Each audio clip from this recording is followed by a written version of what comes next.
Good morning বন্ধুরা, তোমরা সবাই কেমন আছো? আশা করছি ভালোই আছো। চলো আজকে সকাল থেকে ব্লগটা স্টার্ট করলাম। এখান থেকে রুই মাছ কেনা হয়েছিল আর বাপি বাজার গিয়েছিল। এই যে বাজার থেকে কিছু সবজি আর মোরলা মাছ কিনে এনেছিল। জামাইবাবুকে টিফিনটা দিয়ে দিচ্ছি আর আমি মাছগুলো এখানে বেছে নিচ্ছি।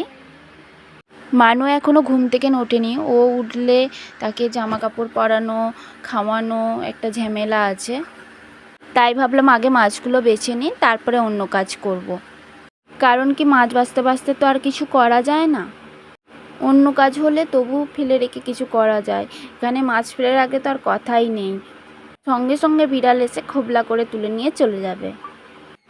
বর্ষা পড়ে গেছে, তাই এই গাছগুলোতে খুব ফুল হচ্ছে। মানে আজকে অনেকগুলো ফুল ফুটেছিল।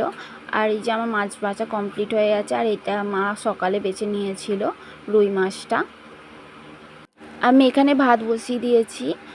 আর ভাত বসিয়ে দিয়ে আমি কিছু সবজি কেটে নেব।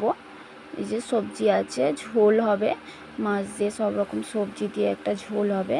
তো আমি সব আনাজগুলো কেটে নিয়েছি। আজকে দুপুরবেলায় ঠাকুর বিসর্জন করে দেবে। অন্যান্য বছর রাত্রিরেই ঠাকুর বিসর্জন হয়, কিন্তু এই বছরে একটু গন্ডগোলের জন্য তাড়াতাড়ি বিসর্জন করে দিচ্ছে ঠাকুর। মনটা ভীষণই খারাপ লাগছিল, সবারই মন খারাপ ছিল।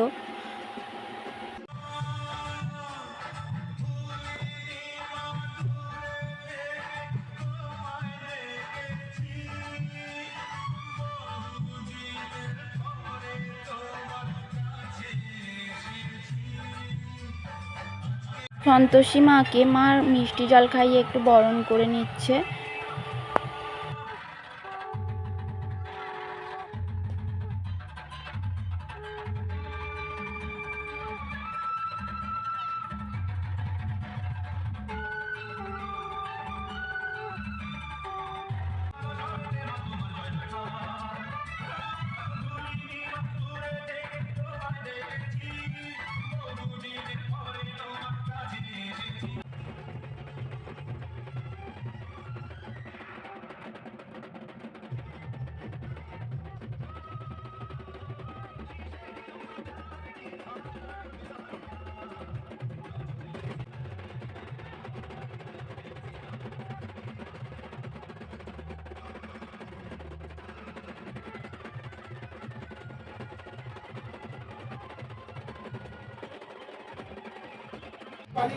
সবাই সবাইকে সিঁদুর পরিয়ে একটু সিঁদুর খেলা হলো।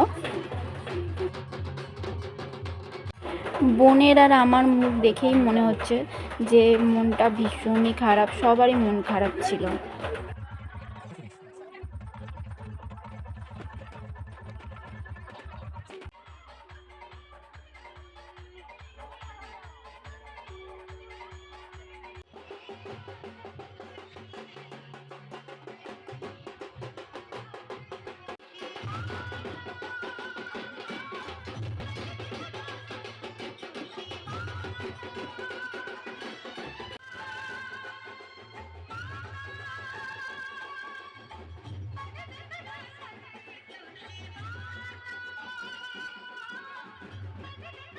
এই সামনেই ঠাকুরটা বিসর্জন করা হবে। আর আজকে মানুকে আনিনি, ওকে ভাত খাইয়ে দিয়েছি, ও দাদাইয়ের কাছে আছে।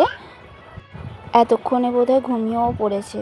তো চলো আজকের মতো ভিডিওটা এখানেই শেষ করছি। ভালো লাগলে অবশ্যই একটা লাইক করো, কমেন্ট করো, সাবস্ক্রাইব করে দিও চ্যানেলটা। তো চলো আজকের মতো আসি, বাই।